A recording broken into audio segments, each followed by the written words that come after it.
Welcome everybody to the next episode of the Cannabis Review. I'm delighted to be joined by fellow Irishman on this episode, legal expert Niall Neligan. How are you keeping today, Niall? I'm very well, Owen. Thank you for having me on the show today. I'm delighted to have you on, mate. Great to have an international cannabis law expert on the show, and we can maybe focus a couple of things on the Irish industry. Do you want to maybe give everybody an overview of your position in the industry and how you got to where you are? Okay, so by way of background, I'm a barrister by profession. I qualified in 1999 and practiced for 14 years in the Dublin Eastern Circuit. But I've also been an academic lawyer for the last 23 years. And in and around 2013, as academics do, I was looking for a new research field.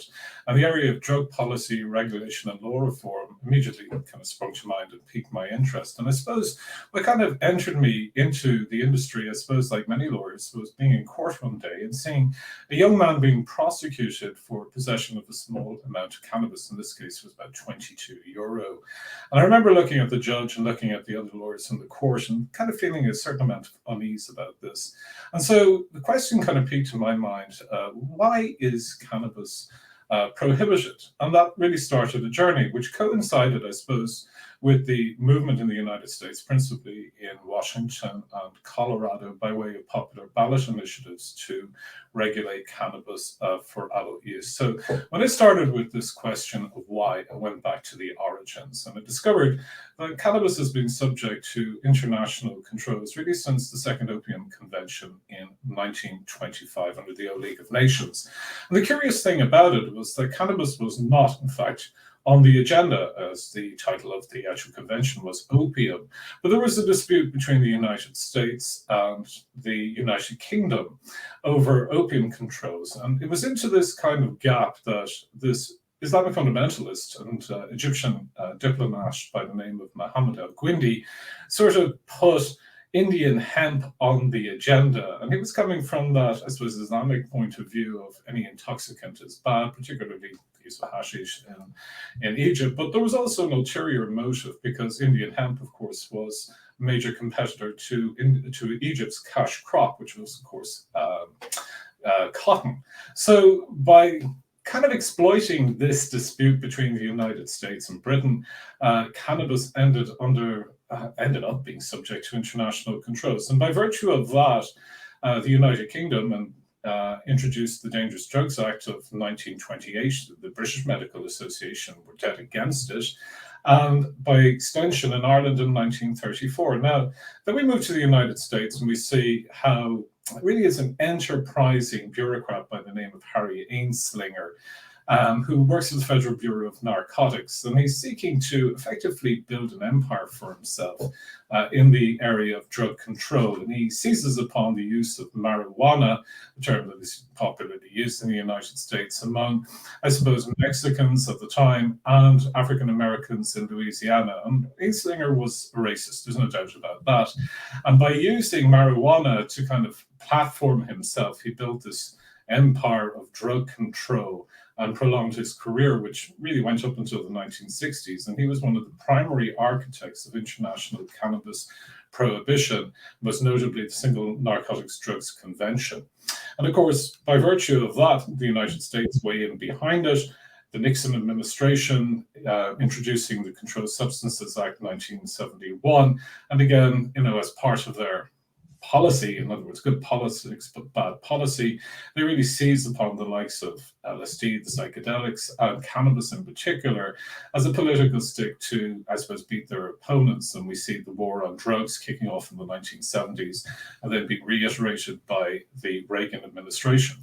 So what we have is this prohibition, which of course outsources, I suppose, the cultivation, distribution, sale, of cannabis really to organized crime, and the rest is history. So what we see around 2012, 2013 is really the beginning of the end of this prohibition cycle that really has been with us for almost a century. And that's where I became particularly interested in other words, how you transition something from prohibition to regulation. Okay, amazing. Great overview for everybody. Thank you very much, Sean. Basically, first topic I wanted to jump into with is the argument for legal cannabis in Ireland. We see tomorrow that the Justice Committee are having a meeting on personal possession at 3 p.m. what do you think is the main factor that the politicians should be looking at when we're talking about illegal cannabis in Ireland? Is it taxation, jobs, social equity, removing the catch from the drug dealers? What do you think is the primary reason? All of those issues. And really, I think the focus of the Justice Committee tomorrow is largely on the area of decriminalisation for, I suppose, the major controlled drugs, whether we're talking about heroin, cocaine, psychedelics, cannabis, LSD, the ones that are typically, we say, used for recreational use. But decriminalisation is really just prohibition light. It's very similar to what happened in the United States under alcohol prohibition. In other words, you could possess it, you could consume it, but you cannot produce or sell it. So decriminalisation is part of an overall scheme of harm reduction measures, and that in itself is a good thing, particularly for those with problematic drug use who the criminal justice system has penalised. But in terms of how I would approach the subject, I see cannabis is slightly different, and what we need is a customised approach to dealing with these different drugs, and regulation is really the one that best suits cannabis. In other words, the era of global cannabis prohibition is coming to an end. It's no longer a question of countries like Ireland regulating cannabis for what we call adult use. It's really just a question of when, and how we go about it is perhaps the thing that we must consider. So at the moment, what we have is an unregulated, illicit market, which affords no protection to those who choose to consume cannabis for, their own use. Those who are self-medicating but come outside the scope of our very restrictive medical cannabis access program, most notably people who are suffering from chronic pain. And I suppose inevitably you're going to get teenagers who are experimenting with the use of soft drugs, whether it's MDMA or ecstasy, or indeed cannabis. Now, that's not an ideal situation because no drug is made safer in the hands of criminal gangs. So the responsible way to approach this is neither prohibition doesn't work, the penalisation of people who use it. Decriminalisation allows organised crime to continue supplying a market while not prosecuting people for use. But then the sensible approach is then, well, why not sit down, design a regulatory model which provides for product safety from seed to sale so that we can oversee the process, and design it in such a way that we protect public health better than a system which is unregulated and illicit. And just as a point of observation, supposing you have a 17-year-old child who is experimenting. Now, at this moment in time, there are no controls. In other words, all this person has to do is to know when to buy, where to buy, and to have the money. There's no ID requirements, there's no product safety, there's nothing. Now, ideally, when we're talking about adults, it's a better situation, or we would prefer a better situation where you have dispensaries, cultivators who are licensed, subject to product controls, safeties, and all the sort of things that we would associate with, I suppose, agricultural products, food products, alcohol, beverages, and indeed tobacco. So this is the preferred and the better route, and this is what has happened in 19 states in the United States.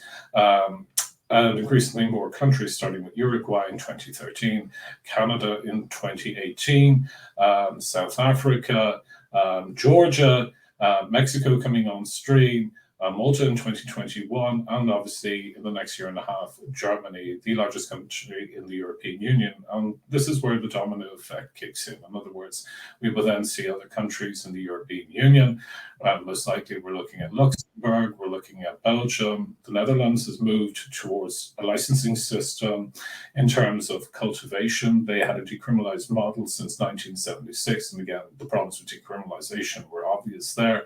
And then we will see France, Italy, and so on and so forth. So it's not a question of if Ireland regulates cannabis for adult use, it's a question of when. And rather than put it on the long finger and go down the incrementalist approach, which I think our kind of conservative political establishment are, I suppose, attempting to do, you should go about it in a more pragmatic, consistent fashion and look at what Germany has done over the last number of weeks by having hearings with over 200 witnesses, designing the legislation, which should come on board in the next 6 months, and then having a regulated market up and running by early 2024. So that is the preferred route to go forward. Okay, incredible. So that basically outlines the argument for legal cannabis. Now, the other question I wanted to ask is the politics against it. Is this a case of senior civil servants in the Department of Health? Is it a lack of leadership in all of the main political parties? Is there kickback from one specific area, do you think, or do you think nobody just wants to take this ball and run with it with the fear of Well, there's a couple of factors here. I think most politicians who I've had an opportunity to talk to it are quite pragmatic, and they understand the arguments in favour, and they're just taking their time about going about it. They don't want to make any huge jumps, and that's political conservatism. There's a small and very vocal group within the medical profession who've been extremely active in, I suppose, putting forward the argument of reefer madness, something which stems back to the 1930s, propagated by Ainslinger and his pals in the Federal Bureau of Narcotics Controls. But the interesting thing was the American Medical Association and the British Medical Association back in the 1930s were totally against it. In terms of politicians, I suppose in every single party within the Oireachtas, there are those who favour regulation. But there is this element of, I suppose, the spectre of our conservative past. In other words, the conservative tail kind of wagging the dog. But Ireland is a far more progressive country, as we have seen in recent referendums, such as same-sex, such as on abortion and other issues. So I think if this was a matter that actually went to a public vote, of course it's not a constitutional issue, I don't think there'd be any doubt about it. The overwhelming majority of the Irish public would probably vote in favour. But however, it is a matter of parliamentary legislation. And so, yes, there are conservative elements within the civil service. That is not in doubt. There are conservatives within the major political parties, but I think they are starting to open up and see what is happening and realizing that, it's only a matter of when, not a question of if. Yeah, no, very well put. For the last question, actually, just when we were talking about it there, do you see a case where basically the next topic I wanted to discuss, you've got a number of cases basically against the DOH and some are against the DPP, basically on the sale of CBD products in Ireland. Do you see a scenario within the next 12 months where there will be CBD dispensaries selling flower to the public? Well, that's a real possibility. Those matters are, of course, subject to say, so I really can't comment on precisely what the outcomes of those cases will be. Yes, there is a possibility, of course, in other jurisdictions.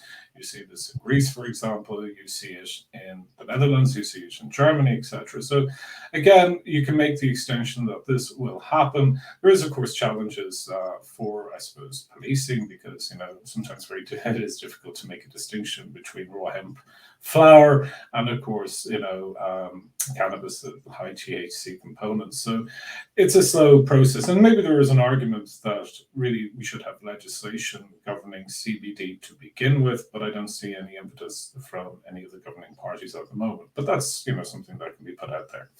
Okay, amazing. And just another one that on your last topic. So basically, to legalise cannabis in Ireland, this can't be brought for a vote by the public. It has to be done internally in the realm of politics. Is this correct? This is correct, of course, because Ireland is a signatory to the Single Narcotics Drugs Conventions and the amending conventions, psychotropic conventions, etc., etc.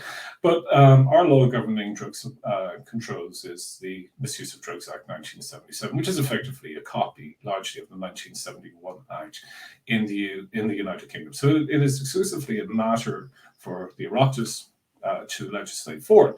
But there is nothing to actually preclude the Oireachtas from passing a bill, and that bill could put something to a public plebiscite or a public vote. That's not precluded by our law. Now, it doesn't necessarily mean that would be binding. It's more like a reference than anything else.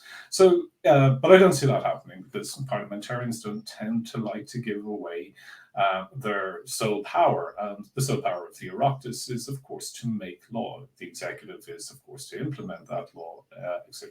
So I don't see that happening, but there's it out there. The interesting thing we've seen over the last number of years is, of course, the creation of these citizens' assemblies. Now, really, the argument is, well, isn't a parliament a citizens' assembly to begin with? Why are you outsourcing this to other people?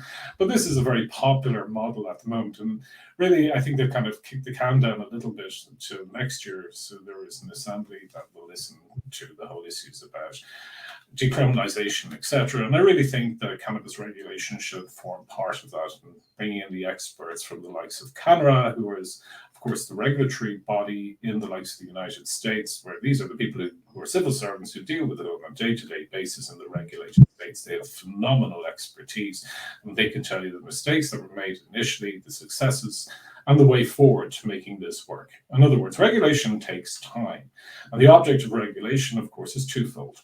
First of all, one would have to say we want to remove organised crime from the equation. And secondly, you do want to protect public health.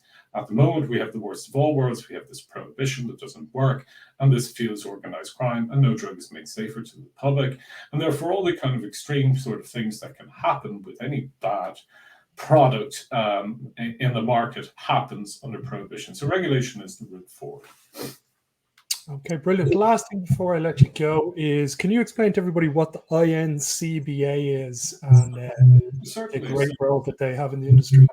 So the INCBA is the representative body for lawyers who work in the regulated cannabis industry and related industries such as the hemp industry. It was founded in 2015 by 3 women lawyers in Berkeley, in California, Amanda Conde, Shabnam Malik, Laura DeCaro, and then subsequently joined by Mary Shapiro. And it's largely driven by women, which is very interesting, and has grown to over 1,000 lawyers in the United States and beyond. And so it is expanding. So it's really a body of representative lawyers providing, advice, assistance, education for lawyers who work in the industry.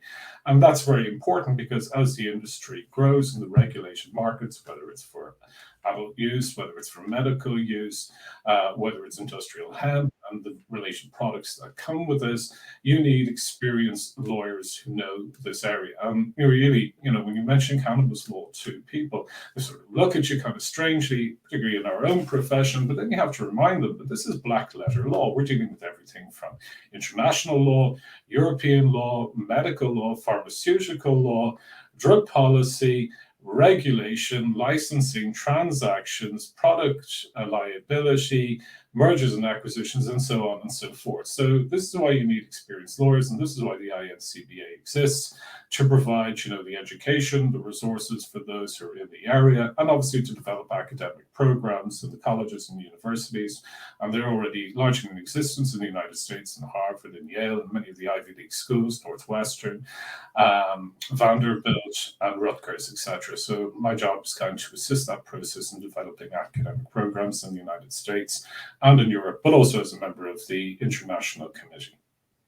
Incredible. So unfortunately, we're all out of time. I could talk to you all day, Niall, and it's been great information that you've been able to pass on to me and to the audience as well. Hopefully, we'll get to have a part 2 to this conversation towards the end of the year, and hopefully we've seen some sort of movement to a degree in the Irish industry. Oh, hopefully. Well, listen, thank you very much, Owen, for taking the time to interview me this morning, and look forward to coming back and talking with you on other topics in the future. Yeah, brilliant. Thanks everybody for watching. Catch you in the next episode.